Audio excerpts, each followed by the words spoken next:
When my daughter whispered, "Dad, your hands smell like motor oil, don't hug me in public," I didn't say a word. I just stepped back and nodded. The table went quiet for a second, then someone laughed, that kind of laugh people use when they don't know what else to do. I kept my eyes on the napkin in front of me and tried to breathe through the moment. That's all you can do when your own child turns your work into her shame. Before I tell you what happened after that night, take a second to subscribe and leave a comment. This story isn't about revenge. It's about respect, and how sometimes walking away is the only way to keep it. Most mornings, I was up before sunrise. The shop sat on the corner of a quiet block in southwest Atlanta, brick building, old sign faded by years of rain. I'd lift the bay doors, flip on the lights, and start a fresh pot of coffee before the first car even turned the corner. That smell of oil, rubber, and coffee, that's the smell of my life. Some folks think it's dirty. To me, it's honest. Everything I built came from those hands my daughter didn't want near her dress shoes. By 6:30, Deshaun would roll up on his bike. Young man, 22, still trying to figure out who he was. "Morning, Mr. Bennett," he'd say, pushing the door open. "Morning, son," I'd reply. "Grab that wrench set. Let's get moving." He reminded me of myself at that age, hungry, uncertain, but good at heart. I tried to teach him the same lessons that kept me standing: take pride in your work, talk less than you listen, and never let anybody shame you for earning your living. The mornings were quiet until the regulars came. Ms. Ruth with her Buick that always rattled but never quit. Old Curtis, the mailman, bringing donuts on Fridays. A few single moms I let pay me when they could. The neighborhood hadn't changed much in 20 years. The people did what they could to keep things running, and I respected that.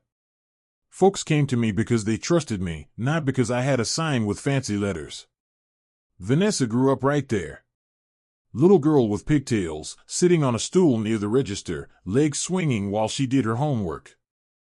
I used to wipe my hands, walk over, and help her with math problems between oil changes. She learned early what it meant to work hard. She'd bring me water when I was under a car, and I'd tell her, "See this, baby? This is how we make a life, one bolt at a time."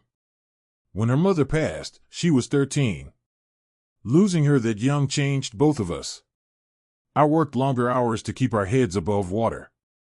Some nights, she'd fall asleep on the couch waiting for me. I'd carry her to bed, then sit at the kitchen table wondering if I was doing enough. When she got into college, it felt like the world had finally given me something back. Every brake pad I replaced, every tire I patched, it all led to that moment. I paid what I could, borrowed the rest, and told her not to worry about me. "Go make something of yourself," I said. "That's all the payback I need." She did. Graduated with honors, landed a job in marketing, started wearing the kind of clothes that make you walk a little taller. Then she met Grant, smooth talker, nice suit, right kind of family. When she brought him around, I tried to see what she saw. He was polite, but the kind of polite that comes with a wall. He shook my hand like he was handling a tool he didn't want to get dirty. Still, I gave him the benefit of the doubt. You don't judge a man for what he's never been taught. But I could tell early on that Vanessa was slowly stepping away from where she came from. The visits got shorter. The calls less frequent. She'd talk about dinners, company events, and connections like they were a new language I didn't speak. Every now and then, she'd ask me to stop by her apartment. I'd fix a broken light switch or tighten a faucet, and she'd always say, "You didn't have to do that, Dad, I could have called someone." I'd smile and tell her, "You just did." There were small moments that made me pause. She once told a friend at brunch that her father owns a business, like saying I was a mechanic was something to hide. Another time, when I met her coworkers, she introduced me as Harold instead of Dad. I laughed it off, but it stayed with me. Still, I kept showing up. That's what fathers do. We show up, even when the welcome starts to fade. So when that invitation came for the rehearsal dinner, I didn't think twice. I bought a new shirt, got my hair cut, polished my shoes, real shoes, not work boots, and told Deshaun to close the shop early. I wanted to make her proud. I didn't know I was walking into the moment she'd decide she wasn't. It didn't start with that one whisper at the rehearsal dinner. Looking back, I can see how it had been building for a while. You know how rust creeps under paint, quiet, invisible at first. Then one day you notice it's been there a long time. After that night, I tried to convince myself she didn't mean it the way it sounded. Maybe she was stressed, trying to make everything perfect. But there's a difference between being nervous and being ashamed. And over the next few weeks, that difference became clear. A few days after the dinner, she called me. Her tone was sweet, but too polite, like a stranger reading a script. "Hey, Dad. About the photos for the wedding, the photographer's going for a certain look. Kind of clean, modern, timeless. You might not need to be in all of them." I paused, trying to find the right words. "You don't want me in the pictures?" No, of course I do," she said quickly. "Just, maybe not all of them. You know, just so the theme's consistent." Theme. I'd heard that word before, but never used it to describe family. I said, "All right, baby. Whatever makes you happy." When we hung up, I sat at the kitchen table for a while, staring at my hands. I'd scrubbed them raw before that dinner. The oil smell still clung to the cracks in my knuckles. Maybe that's what she saw now, something too rough for the world she'd built.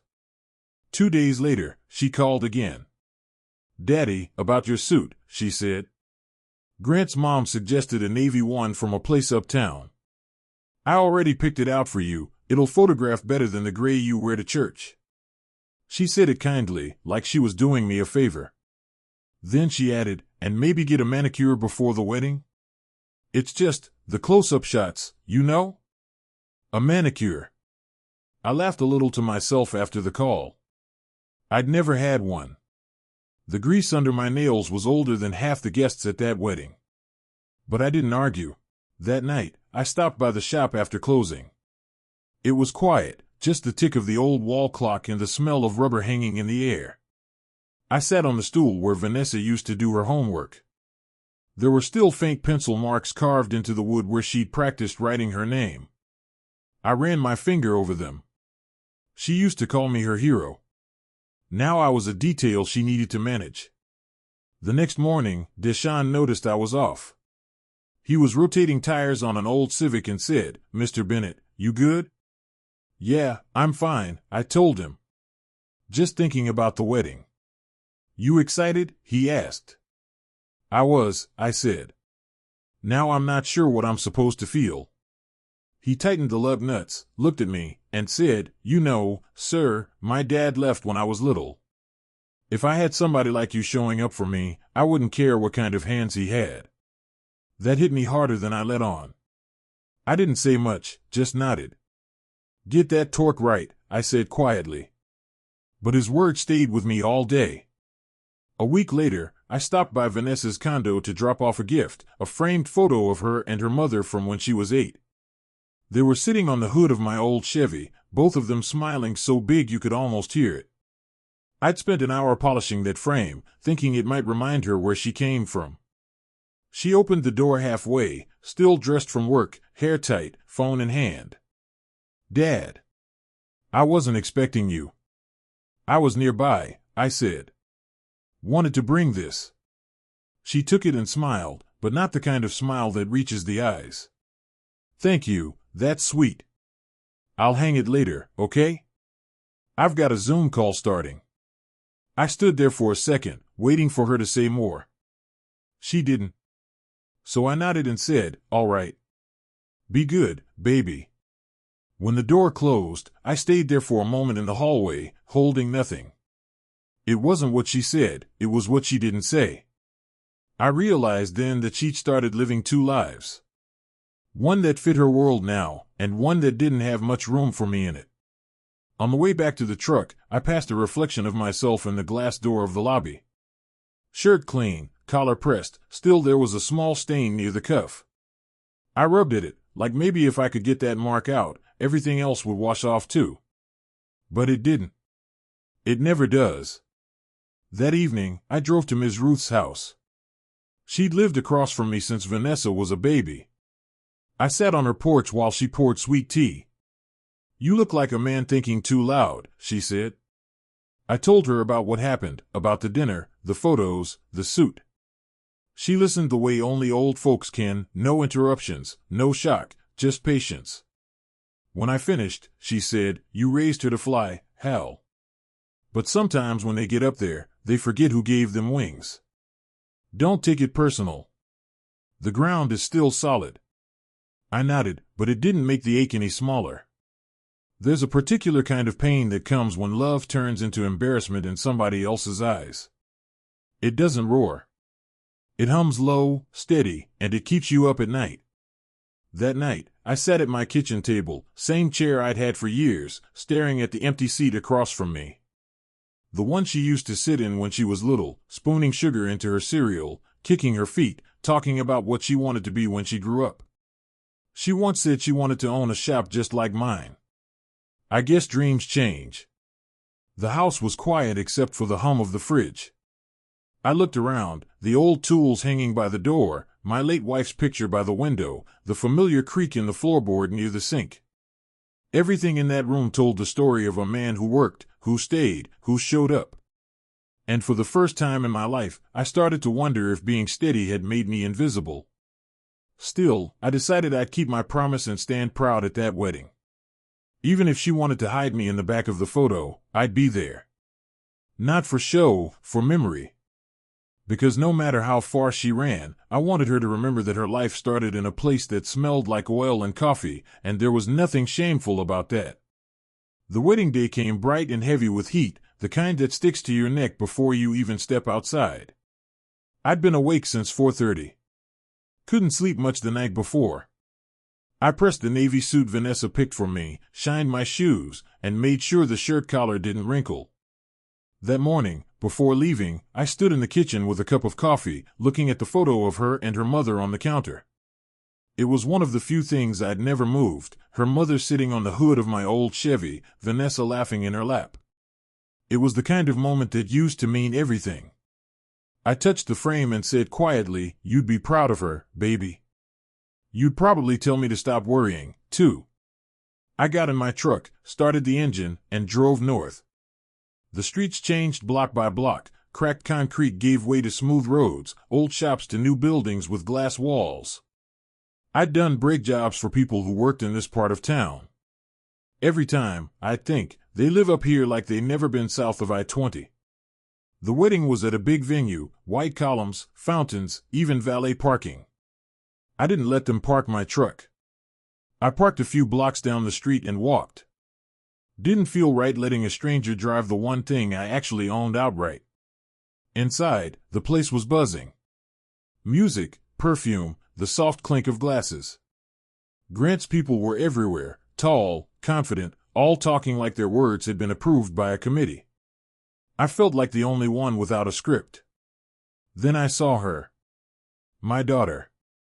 Vanessa stood near the front of the hall, framed by flowers, her dress shimmering under the light. For a moment, everything else went quiet. I forgot the distance between us. I just saw my little girl again, the one who used to run barefoot through the shop, her laughter echoing over the hum of the air compressor. She turned and saw me. Smiled, quick, polite, nervous. I started walking toward her, slow, steady, careful not to scuff the floor with my old shoes. "Daddy," she said softly, eyes flicking toward the crowd.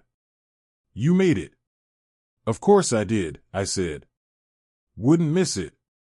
I leaned in to hug her, nothing big, just the kind of hug a father gives his only child on the day she's supposed to start her forever. But she stiffened. Stepped back just an inch. And then she whispered, quiet enough for only me, but close enough for the people behind her to catch it. "Dad, your hands smell like motor oil, don't hug me in public." That was it. 8 words. No shout, no scene, no tears. Just a whisper sharp enough to cut through everything I ever thought I'd meant to her.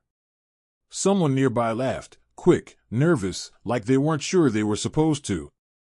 But that laugh, it carried. It filled the room more than any song could have. I stood there, still as stone, looking at her. For a second, I thought maybe she'd see what she'd done, that she'd realize how small she'd made the man who'd carried her on his shoulders. But she didn't. She just turned slightly, smoothing her dress, pretending nothing happened.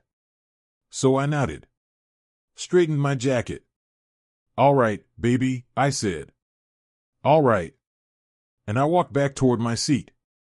I didn't look behind me. Didn't trust what might show on my face. The ceremony began a few minutes later. Everyone stood as she walked down the aisle on Grant's arm. Not mine. She'd told me earlier that week that Grant wanted to do something modern, meaning his parents would walk with him and hers with her mother's memory, symbolically. I didn't argue. I'd learned my place already. The officiant spoke about unity, love, and legacy. I heard the words but not the meaning. I just sat there, hands folded, thinking about all the nights I'd fallen asleep in the chair beside her hospital bed when she had pneumonia at 7. About the afternoons I'd packed her lunch when we barely had enough for 2. About the day I sold my old truck to help pay her tuition deposit. None of that fit this new version of her life. None of it matched the clean, soft pictures she wanted the world to see. When the vows ended and they kissed, the room erupted in applause.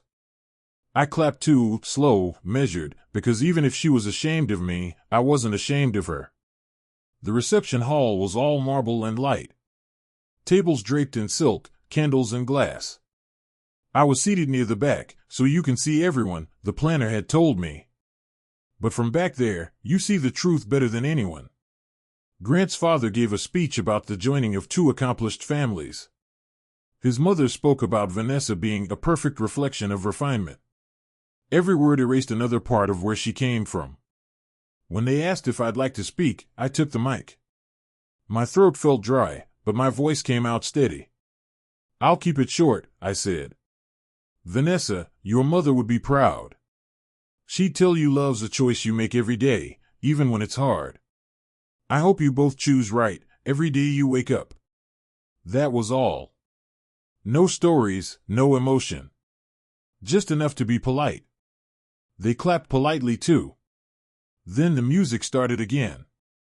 As the evening rolled on, I sat quietly, eating what I could recognize. I caught snippets of conversation, talk about stocks, resorts, art shows. Not one word about hard work. Not one mention of anything that didn't shine. At one point, a woman at my table asked, "So, Mr. Bennett, what line of work are you in?" "I own a mechanic shop," I said. "Been running it for over 30 years. She smiled, that soft kind of pitying smile rich folks give when they think they're being kind. "That's wonderful. My husband's company actually leases a few vehicles, maybe you've heard of them?" "No, ma'am," I said. "But I fix them all the same." She nodded, turned back to her drink, conversation over. I stayed another hour, just long enough to watch Vanessa toss the bouquet. The room cheered. Cameras flashed. Everything looked picture perfect. But I wasn't in the picture. When I finally stood to leave, she caught me by the door. "Dad, are you going already?" "It's been a long day," I said. "You two enjoy yourselves." She touched my arm lightly. "Thank you for coming." I looked at her hand, the same hand that once gripped my thumb as we crossed streets, that used to slip into my palm when she got scared during storms. Now it rested there like I was a stranger she didn't quite trust. "Always, baby," I said quietly. "Always." Then I walked out. Outside, the air felt thick, heavy with summer heat. I loosened my tie and stood for a minute under the yellow glow of the parking lot lights. The sound of laughter floated from inside. I didn't look back. I got in my truck and sat there a while before starting it.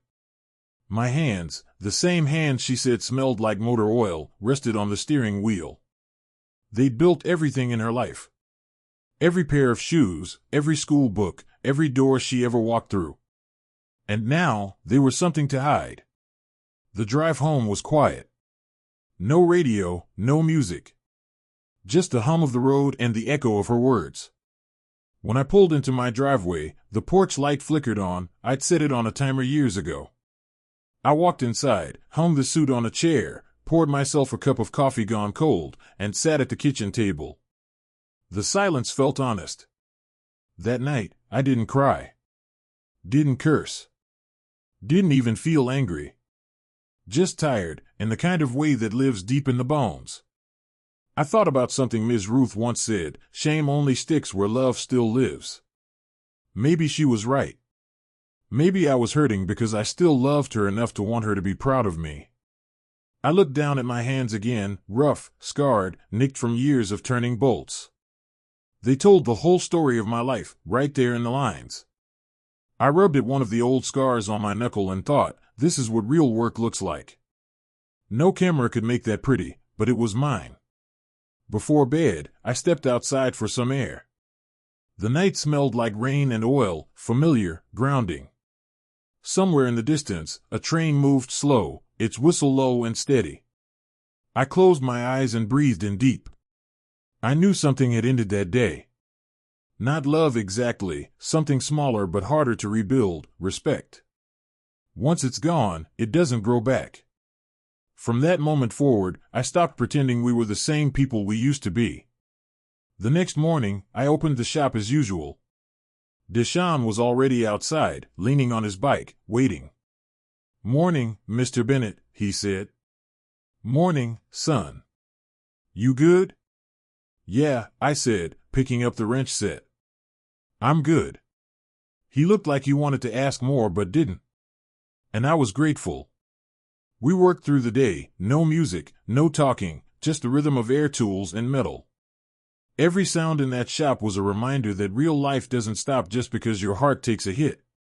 At noon, Ms. Ruth dropped by with cornbread and sweet tea. She took one look at me and said, "You look like a man who finally stopped trying to fix what ain't broken." "Maybe I have," I said. She smiled. "Good. Sometimes peace starts when pride walks out the door, yours or theirs." I nodded, thanked her, and got back to work. That evening, one of the younger guys showed me photos from the wedding online. "Your daughter's wedding looked fancy, Mr. Bennett." He handed me his phone. I scrolled for a bit, smiling faces, crystal glasses, gold light. I wasn't in most of them. Only one photo caught me in the corner, half hidden behind a group.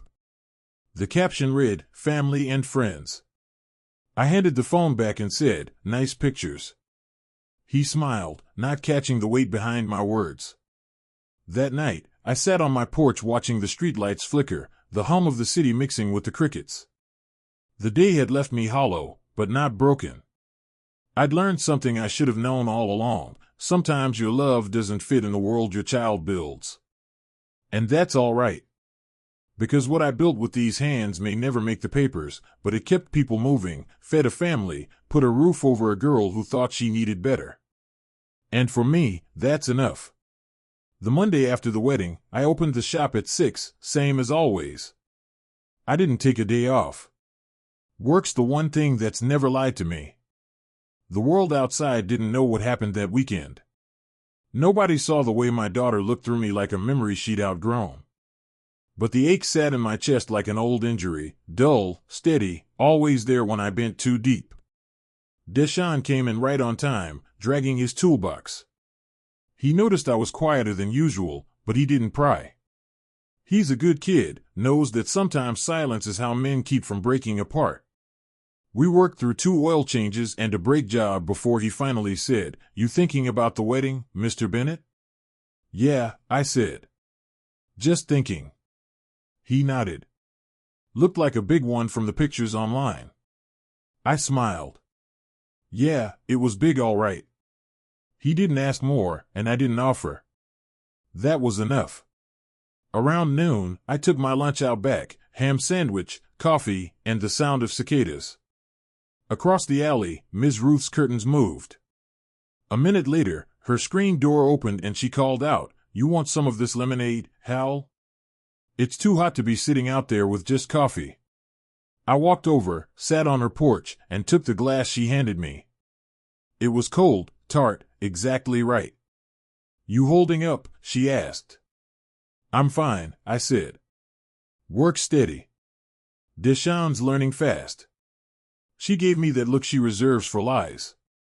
I asked about you, not your shop. I smiled a little. Some things you just don't fix, Ms. Ruth. You accept M. She nodded. That girl's lost, Hal. Not evil, not cruel, just lost. The world she's chasing don't know what to do with men like you. But the thing about the world is, it breaks everybody sooner or later. Some folks got to fall before they remember where solid ground is. I didn't answer right away. I just looked out over the street. Kids were playing near the fire hydrant, water spraying everywhere, laughter bouncing off the pavement. I used to take Vanessa to that same corner on hot days. She'd splash until she couldn't stand. I'd carry her home wrapped in a towel, both of us laughing. That memory hit harder than any insult ever could. Ms. Ruth reached over, patted my arm. Don't let bitterness take root. That kind of thing grows faster than weeds. I won't, I said. I already did my part. That night, I pulled out my old notebook, the one where I kept track of every payment plan, every favor owed. At the back, there was a page titled Future. It held numbers I'd scribbled down for a small expansion, a second lift, a new compressor, maybe even a sign that didn't buzz when it rained. I'd been saving for years to help Vanessa with a down payment on a house. I'd told her once, when you're ready to settle, I'll help. But that night, I crossed her name off that page and wrote something new, Scholarship Fund, Deshaun Price, 2025. That felt right. Not out of spite, out of sense. If I was going to pass something down, it should go to someone who respected what it took to build it. Over the next few months, I poured everything I had into the shop. Got the new lift installed, put up a proper sign, hired another part-timer. People in the neighborhood started calling it Bennett and Sons Garage. I didn't correct them. Maybe one day it would be true. Word spread. We picked up more work, more regulars. I even got a call from the city fleet manager asking if we could handle maintenance contracts. That would have made my late wife smile. She used to say, "You keep your head down long enough, life will notice." Vanessa didn't call after the wedding. I figured she was busy settling into her new life, new house, new name, new world. I didn't chase it. I'd spent enough years chasing things that were supposed to love me back. Every Sunday, I still sat on my church pew next to Ms. Ruth. When the pastor spoke about forgiveness, I listened, but I didn't force it. Forgiveness, I've learned, isn't about wiping the slate clean, it's about not letting somebody else's shame stain your peace. By the fall, the shop was thriving. I'd saved enough to repaint the building. Deshaun suggested bright blue. I went with gray. Blue fades too fast, I told him. Gray lasts. He laughed. Like you, Mr. Bennett. Exactly, I said. One Thursday afternoon, I was under a truck when the radio crackled with the local news. The announcer was talking about a tech company, Whitaker Systems, under investigation for financial mismanagement. My wrench slipped. The name hit me like a cold wind. I turned up the volume. The anchor continued, founder and CEO Grant Whitaker is reportedly cooperating with authorities after investors filed a lawsuit alleging fraudulent accounting practices. I sat there a long time, listening. The company was collapsing. Accounts frozen. Assets seized. People losing jobs. For a second, I didn't know what I felt. Not joy, not revenge. Just something close to relief, the quiet kind that comes when the world finally evens itself out without your help. Deshaun poked his head under the truck. You okay, sir? Yeah, I said, tightening the last bolt. Just fine. That evening, I locked up, went home, and sat on the porch as the sun dipped behind the trees. I thought about my daughter. Wondered if she'd be all right. Wondered if she was sitting in some high-rise apartment looking at the same sunset, realizing how fast things can fall apart. I didn't call her. Didn't need to. Life was already teaching her the lessons I couldn't. The next morning, I opened the shop like always. Work doesn't stop for drama. Around midday, a familiar car pulled up, silver Lexus, the kind that still looked expensive even when it was running. "Daddy," she said, "can we talk?" I looked at her, really looked at her, and saw the girl I used to know flickering behind the woman she'd become. I took a breath. "You can talk," I said. "I'll listen." She told me about Grant, the company gone, the house under lien, the lawyers circling. She said they might lose everything. I didn't know who else to come to, she said, eyes shining with tears. I nodded slowly. "I'm sorry that happened." She looked at me, waiting for more. Maybe she expected an open door, a warm welcome, the kind of comfort I'd given her 100 times before. But something in me had changed. "Vanessa," I said gently, "there's a list on the bulletin board inside. It's for community resources, shelters, job programs, church help centers. If you need to start over, they'll help you." She blinked. "Daddy, I don't need a list. You need to learn what those of us with dirty hands already know," I said quietly. "That nobody's too good to start from scratch." She covered her mouth, tears spilling down. "I made a mistake." "I know," I said. "We all do." Then I nodded toward her car. "You should go. The afternoon traffic gets bad." She didn't move for a long moment. Then she whispered, "You're really not going to help me?" I looked her in the eye.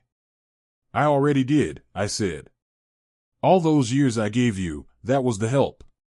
The rest is up to you." She turned, walked back to the car, and drove off. I watched until the taillights disappeared. Then I went back inside, washed my hands, and poured a cup of coffee. My hands still smelled faintly of motor oil. The scent didn't bother me anymore. That was the smell of survival. And for the first time in months, maybe years, I felt proud again, not for what I'd built, but for what I'd finally stopped allowing to be torn down. By the time fall turned to winter, everyone in Atlanta had heard about what happened to Grant Whitaker. His company, the same one that had been splashed across magazines and tech blogs, was now being torn apart in the news. Words like embezzlement, fraud, and frozen assets filled the headlines. It seemed like every day brought a new story: investors suing, partners disappearing, interviews where Grant blamed market instability. I didn't gloat. I didn't even talk about it.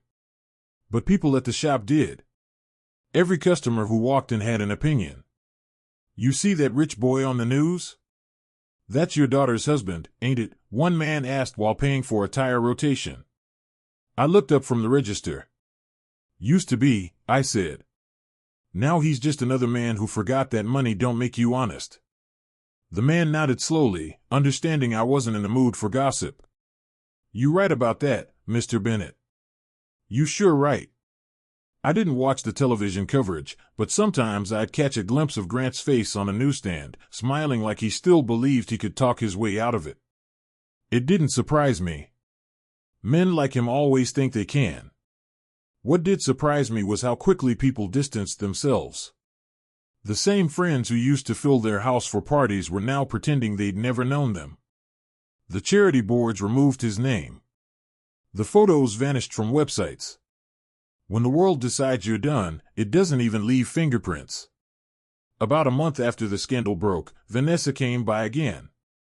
No Lexus this time. Just a borrowed sedan that coughed when she parked it. She didn't look like the woman from the wedding: no jewelry, no designer purse, no makeup. Just tired eyes and a plain coat that hung too loose on her shoulders. I was closing up for the night, sweeping the shop floor. She stood at the doorway, hands tucked in her pockets. "Hi, Daddy." I nodded. "Evening." She glanced around. "You've done a lot with the place. It looks good." "Thank you," I said, still sweeping. She hesitated. "Grant's gone. He took off after the first court hearing. They froze our accounts. The condo's being repossessed." Her voice cracked. "I don't know where to go." I leaned the broom against the wall. "Vanessa," I said softly, "when you left that church with him, I prayed you'd never have to know what it feels like to start from nothing. But I guess life don't give anyone a free pass.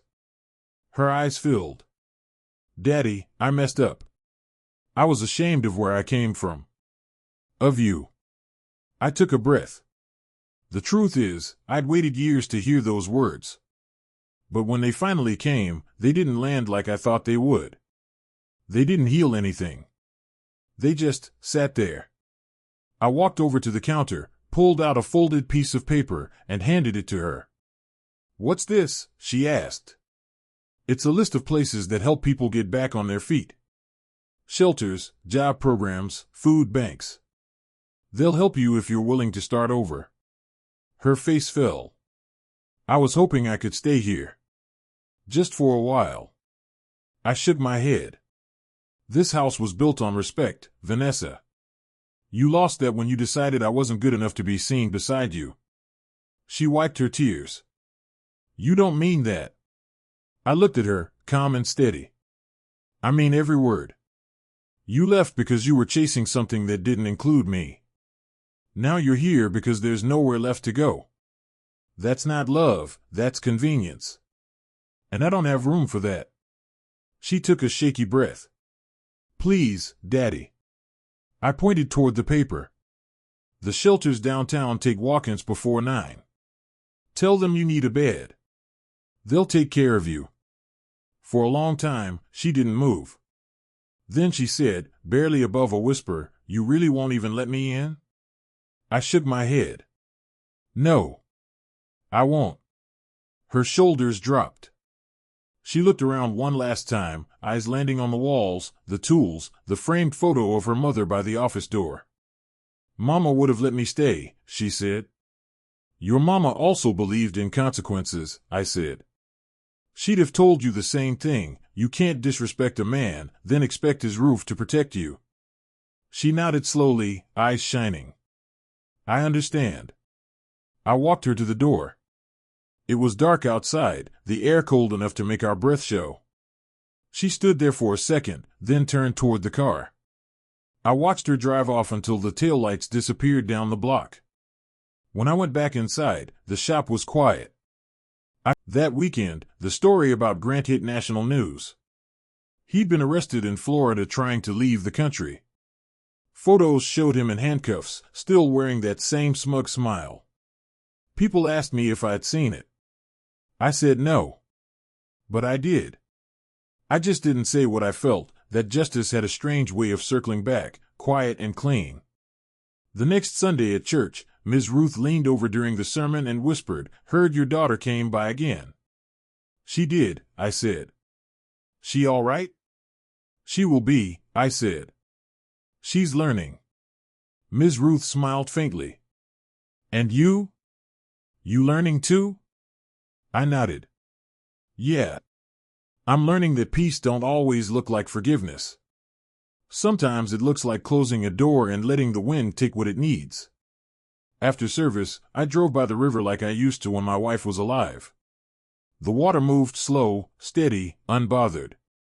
I sat there for a long time, thinking about how life keeps going no matter who leaves or who stays.